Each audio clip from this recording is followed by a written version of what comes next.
In the immortal words of my 6-year-old son Paxton, Daddy, the team played really well, and then they didn't play very well, and then they played really well again. Thus sums up North Carolina versus Baylor. The Tar Heels survive a furious comeback from Baylor and survive the referees for a thrilling 93-86 overtime victory. Now they emerge from Fort Worth, Texas as one of the final 16 teams dancing in the 2022 NCAA Tournament.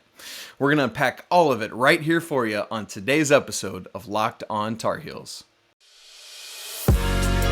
You are Locked On Tar Heels, your daily podcast on the UNC Tar Heels, part of the Locked On Podcast Network, your team every day.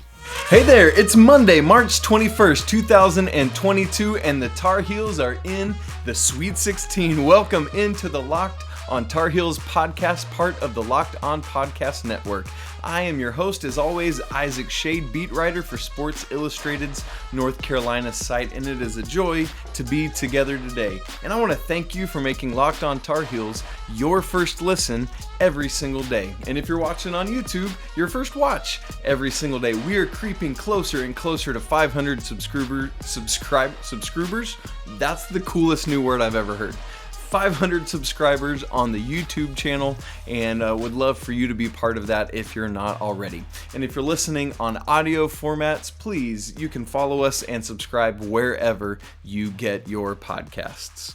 Today's episode of Locked On Tar Heels is brought to you by Stat Hero. Stat Hero is reshaping the way you play fantasy sports. Dozens of house-based games to play every day. No more funky props, just your skill versus the lineups you choose. So sign up today at stathero.com/lockedon.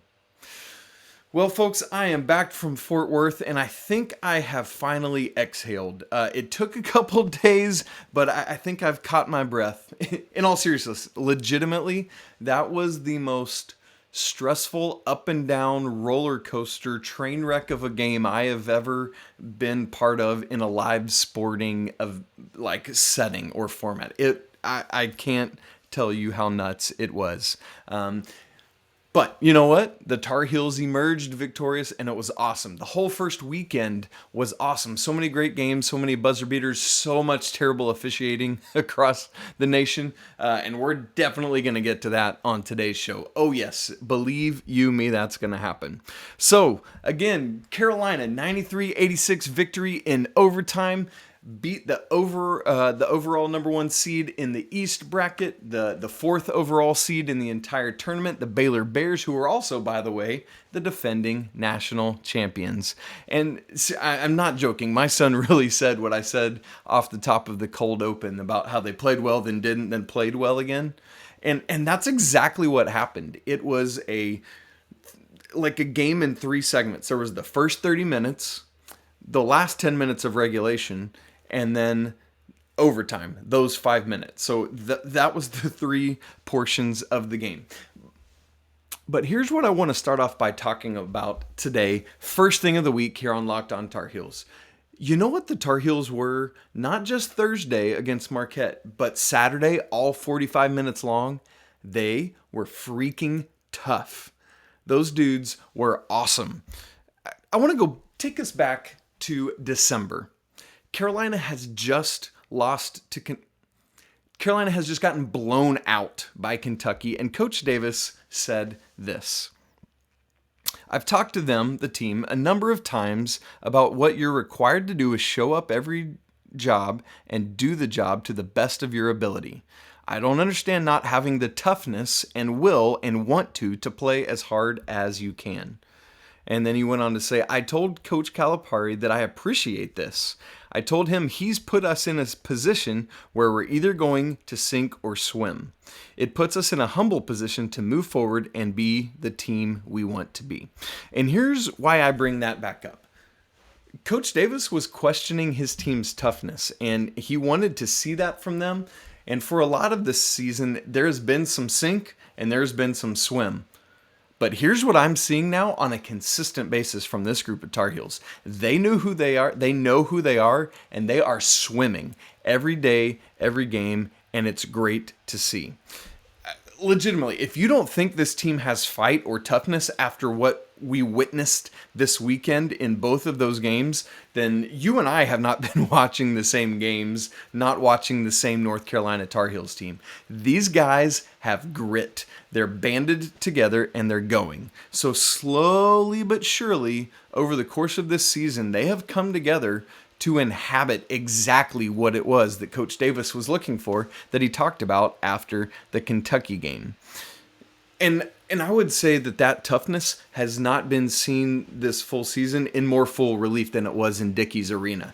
And in two different really types of games. Against Marquette, that toughness was about scratching and clawing, and that's what Marquette is trying to do. That's what Shaka Smart teams do. Against Baylor, again, it's just they're playing good, solid, connected team defense. Now, yes, they got scratchy and grabby and clawy once they were down by 25 points, but again, we're going to get to that in just a second.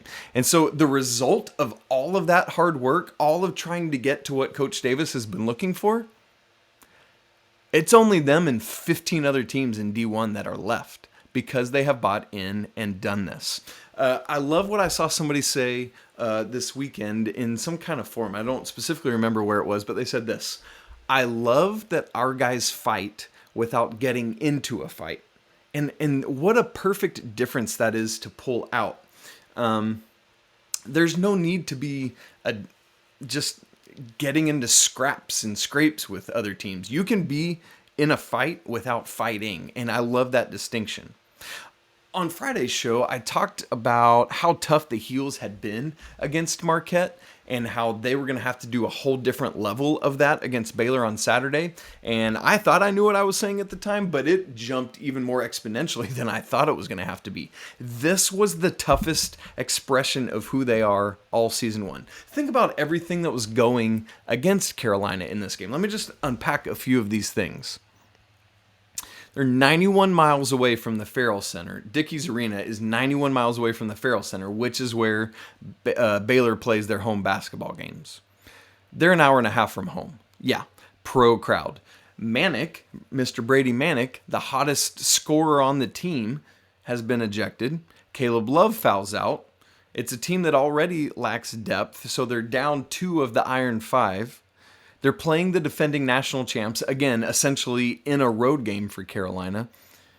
And we're going to overtime, and Baylor has all the momentum.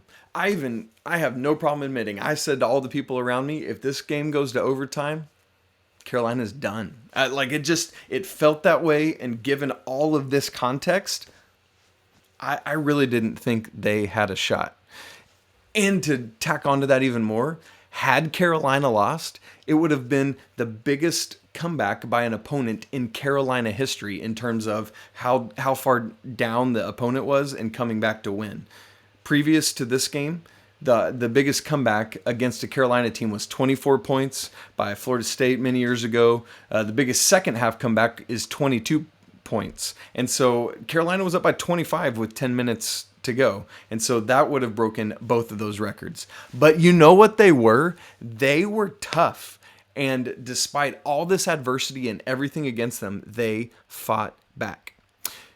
And the person I thought that exemplified that more than anybody else was the shortest man on the court, Mr. 6'0" R.J. Davis, bringing that New York tenacity, being a typical prototype Roy Williams, tough little nut. He's getting that designation. He played all 45 minutes of this game, had a career-high 30 points against Baylor, who, if you're paying attention, you don't score 30 points against Baylor. This dude has Trae Young tweeting at him, "Be great, RJ Davis." Yeah, Trae Young. That Trae Young. Now, you can make that connection, right?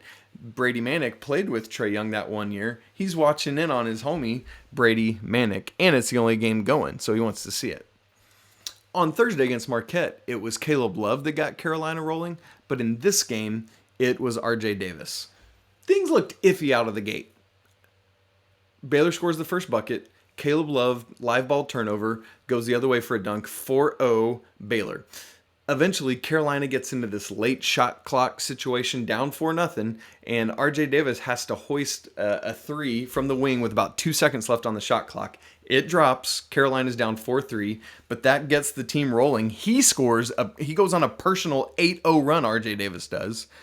So Heels are up 8-4 at this point, and they never trail again. Think about that. For everything that happened over the next 3 hours, Carolina never trailed after RJ Davis put them in front at the beginning of this game.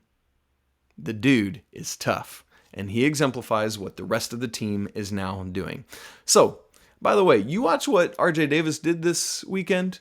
12 assists on Thursday, 30 points on Saturday. Tell me you're not excited for junior year RJ Davis. Let's not look past this, but next year should be fun. So, here's what I see ahead of this Sweet 16. This team is tough.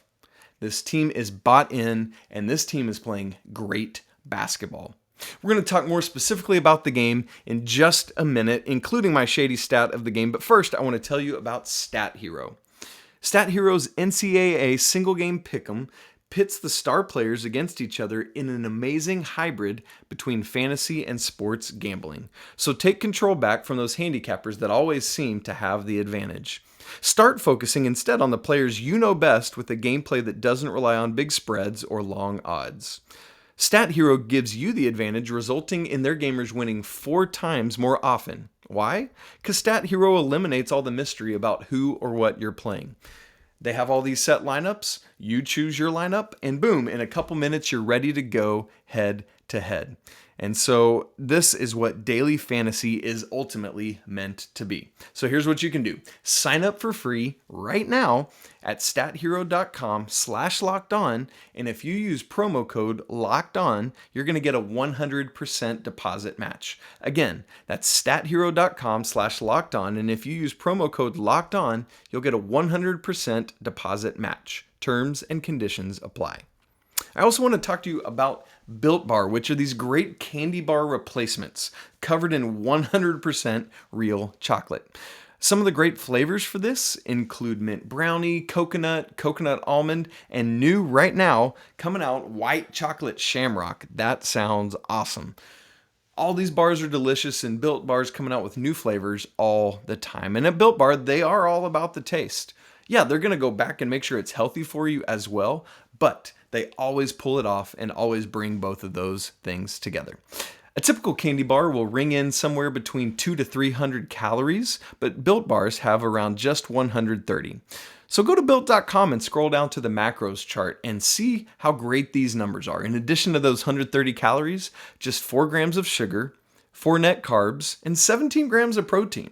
So go to Built.com and use promo code LOCKED15 and you're going to get 15% off your next order. Again, that's promo code LOCKED15 for 15% off at Built.com.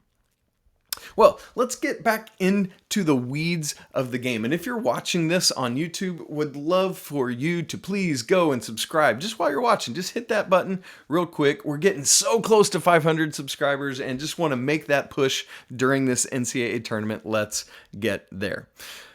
So that would be you doing me an assist.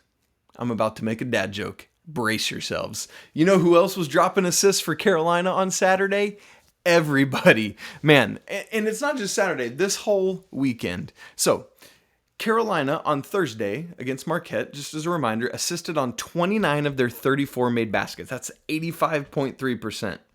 That trend very much continued on Saturday, a little bit to a lesser degree, but they assisted on 22 of their 28 made baskets, and that is a 78.6 assist percentage. You smash all that together, and for the weekend, Carolina assisted on 51 of their 62 field goal.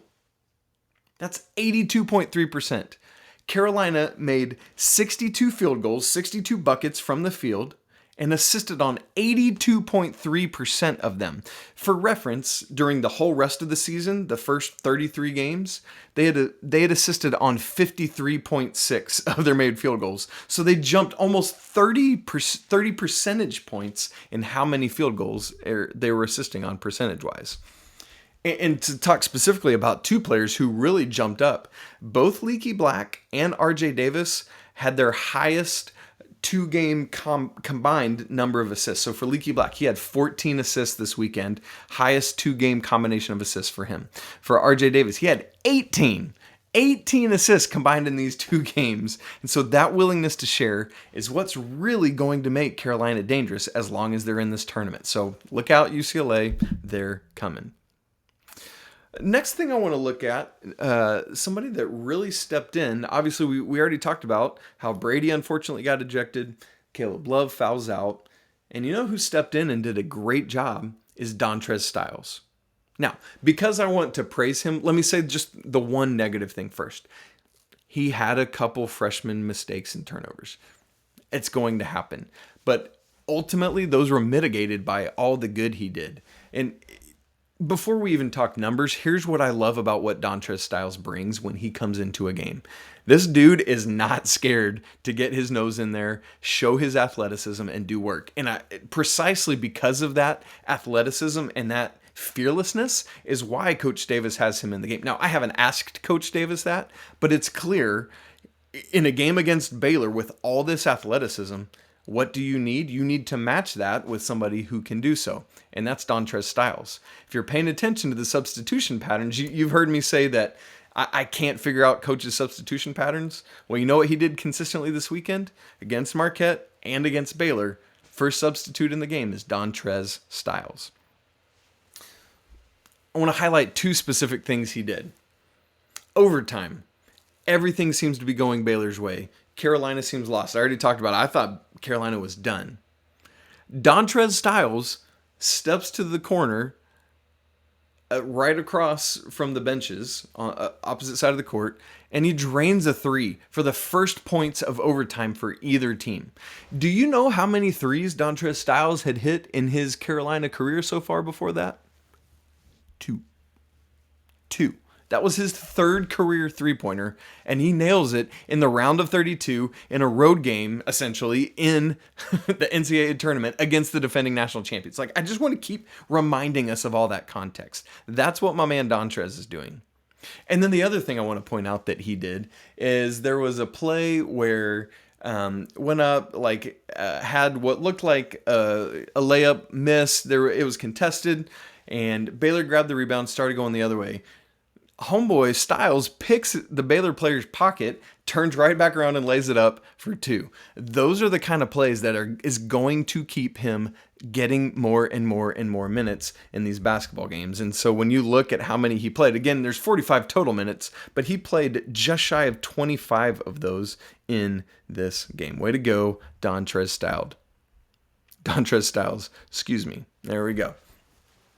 One of the weird things about this game for me was the free throw anomaly. Carolina has been shooting so well from the free throw line all season long, leading the ACC in free throws, and then in this game, they miss 11 as a team. Now, 8 of those are Armando Bacot. A lot of those, you might have seen him kind of what looked like tweaked his thumb during the game, and so just didn't appear to be shooting like himself, and so that contributes to it alongside of the anxiety of, if I hit these free throws, we beat the defending national champions. Because legitimately, if he hits 1, maybe even 2 more of his free throws in regulation, we don't even go to overtime. Carolina wins. And so you got to feel for Bacot. But the Tar Heels did miss 11 free throws in this game, which ties for a season high with the Loyola game, the first game of the season. Only 2 games this season where the Tar Heels have missed double-digit free throws. And so I was starting to prepare myself to write the story of, season high free throw misses dooms the Tar Heels for what's been a strength all season long, that kind of vibe. But thankfully, it did not turn out that way. Now, let's also turn around and praise Bacot immediately in the next breath, because as frustrating as that was for him, we're looking and talking about how great Brady Manek was, how great RJ Davis was. And it's just a testament to Bacot's consistency that he gets 15 points and 16 rebounds, and we're just like, oh yeah, Armando had 15 and 16. Cool. Yeah. Neat. 27 double-doubles this season. 45 in his career. No big deal. What? That's just a testament to how insanely good and consistent he's been all season long. Way to go, Armando Bacot. Just a couple more things to point out, and then we're going to move on to Brady Manek. Just a quick stat that is a very evident thing of the change to a Hubert Davis system. For the first time in Carolina program history, 3 different Tar Heels have 60 or more made 3-pointers in the season. And so that is Brady Manek has 85, leads the team. Caleb Love has 81 and RJ Davis has 63. Never before in Carolina history has that happened. Also, pretty cool thing, I'm sure you saw or heard about that Coach Williams was in attendance for both these games, as he tends to want to be at everything. Kind of a funny thing because Kansas was also in the building. They were playing there both Thursday and Saturday. Creighton was in the building both Thursday and Saturday. Remember 2012, all that. And so there is this never-ending line of well-wishers, photo desirers, just coming down the aisles to meet with Coach Williams. And he was incredibly gracious, as he always is. But it's just a testament to the man that he is. It was great to see him there. It's great to see Jesse Holley there, part of his 2005 championship team. Great to see Raymond Felton there on Thursday. Jesse was actually at both games. Raymond was there Thursday. I didn't see him Saturday. He might have been there. But also Garrison Brooks came on Saturday. And what a cool thing that is for a guy who is transferred out to use his last year of eligibility, goes to Mississippi State, but cares enough about these dudes that he has been teammates with for so long to come back and cheer them on Saturday against Baylor. Awesome. Love to see that. All right, let's wrap up this session. Let me give you my shady stat of the game. Brady Manek scored 28 on Thursday, 26 on Saturday. He is just the 5th ever Tar Heel to record 26 or more points in back-to-back NCAA tournament games. You want to know who the other 4 are? Just some guys you might have heard of at some point in your life. A guy named Lenny Rosenbluth, Phil Ford, J.R. Reed, and some guy named Michael Jordan. And Brady Manek, the 5 Tar Heels ever to get 26 or more points in back-to-back NCAA tournament games. That's today's shady stat of the game. Brady Manek is on fire. I love it so much. Well, the biggest story coming out of the game was Mr. Brady Manek and his ejection and what in the world is going on there. We're definitely talking about that in just a moment. But first, I want to tell you more about BetOnline. It's that time of year again as college basketball's tournament is finally upon us. So from all the latest odds, contests, and player props, betonline.net is the #1 source for all your sports betting needs and info. BetOnline remains the best spot for all of your sports scores, podcasts, and news this season. And it's not just basketball. BetOnline is your continued source for all your sports wagering info needs, including live betting and your favorite Vegas casino games. So head to the website today or use your mobile device to learn more about the trends in action. BetOnline, where the game starts. Well, the biggest story of this game is that Brady Manek got ejected. Let me just give you a little context. My man Manek is going off. His career high at Oklahoma is 31 points. His career high at Carolina is 28 points, which he set on Thursday, by the way. We get to where there's about 10 minutes left in the game. Manek has 23 points, buries a 3 to give himself 26 points with 10 minutes left in the game, and Carolina now has a 25-point lead. Me, where I'm sitting doing all my writing and preparing for my quick hitters and other things we're going to be doing, prepping for the podcast, all this, I'm starting to look up what is the greatest margin of victory in an 8-1 in NCAA tournament history, because the Tar Heels are up 25 points right now and Baylor's about to give up this game. But then we come back down to the other side of the court and Manek is whistled. There's a foul called because it gets an elbow to Jeremy Sohan from Baylor, who has been causing a very annoying ruckus the entire game, just getting mixed up and all sorts of stuff. Go back and watch it. The Cisco guy. You'll see it. Blondie.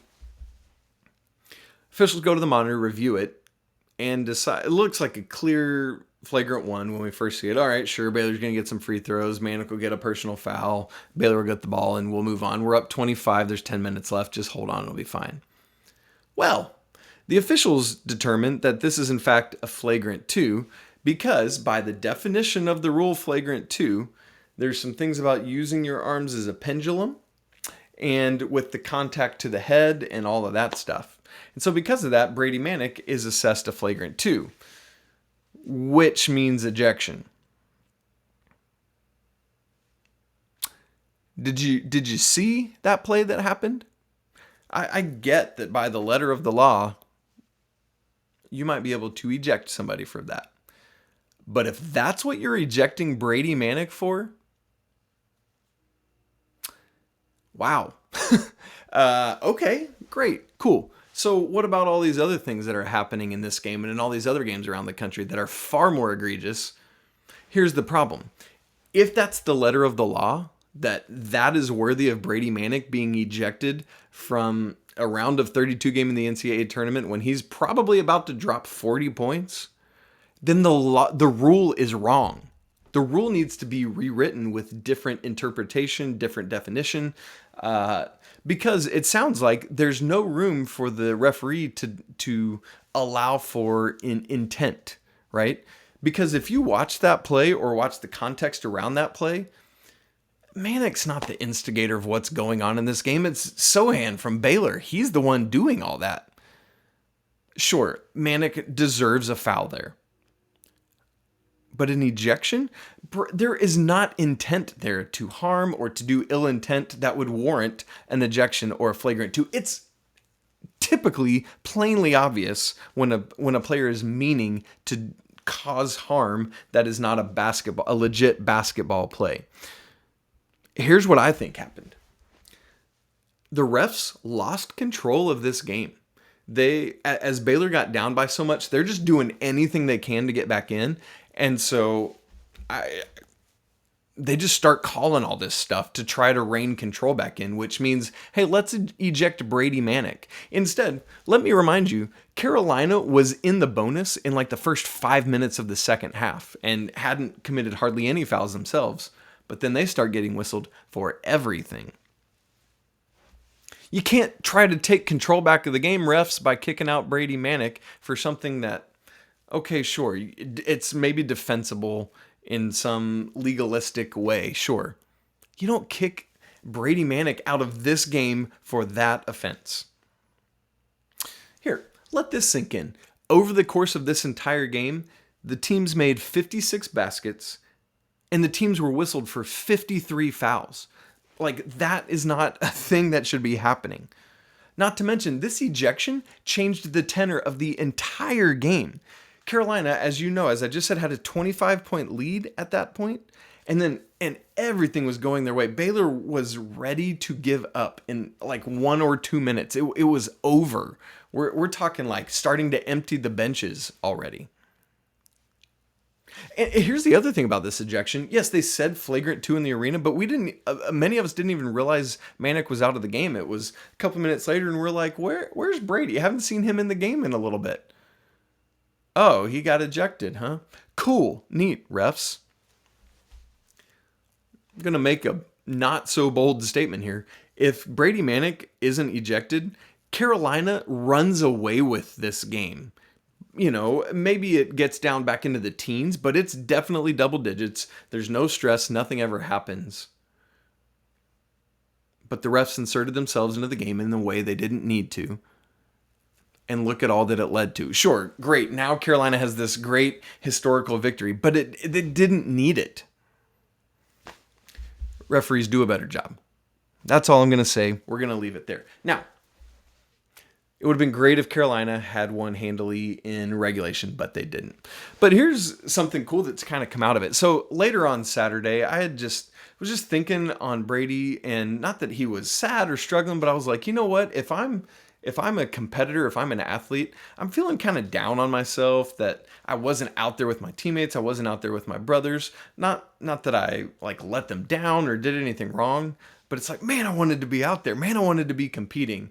And so I was like You know what would be awesome is if Tar Heel fans all over the country, all over the world could let Brady know how much he means to this community, how awesome it is to have him as part of this team, how readily he's been accepted. I know he's been hearing that, but I want to hear it loud and clear.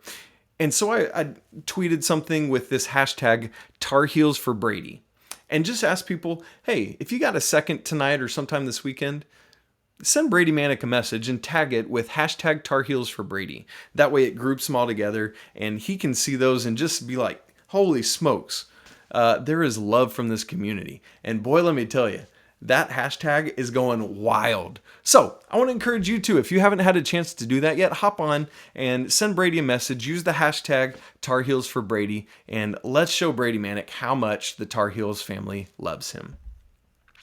And with that, we come to the end of Monday's episode of Locked on Tar Heels. Great day, great time to be back together. The Tar Heels are moving on. Sweet 16's coming up. Philadelphia this Friday night. Boy, 9:40-ish Eastern time. It's going to be great. All right, please, if you would, go and subscribe to the show wherever you get your podcasts, or if you're watching on YouTube, hit that subscribe button and do that. Follow the show on Twitter at Locked on Heels. Follow me at Isaac Schade. You see it right there. Coming up on tomorrow's show, we're gonna have a little Hubert Davis talk. Some great things to talk about, and how a tournament run can change fans' perception of their coach. We got some fun interviews coming up on the show this week. I'm excited. I'm not going to tell you the names yet, but we're going to have a parent of a current Tar Heel basketball player giving us the parent's perspective of this whole thing, and we're going to have a Tar Heel basketball national champion joining us this week as well. It's going to be awesome. Great week ahead. The Tar Heels are still rolling. So thanks so much for making Locked on Tar Heels your first listen every single day. And now let me encourage you to make Locked on NFL Drafts your second listen. Ryan Tracy and former NFL cornerback Eric Crocker bring the NFL Draft to life every day with insight and analysis on college football prospects and NFL front offices. It's free and available wherever you get podcasts, just like the rest of the Locked On family. Thanks again so much for spending part of your Monday hanging out with me, celebrating this victory, getting ramped up and ready for the Sweet 16 and everything that's to come this weekend. Boy, oh boy, you know what? It is a great day to be a Tar Heel. Until tomorrow, peace!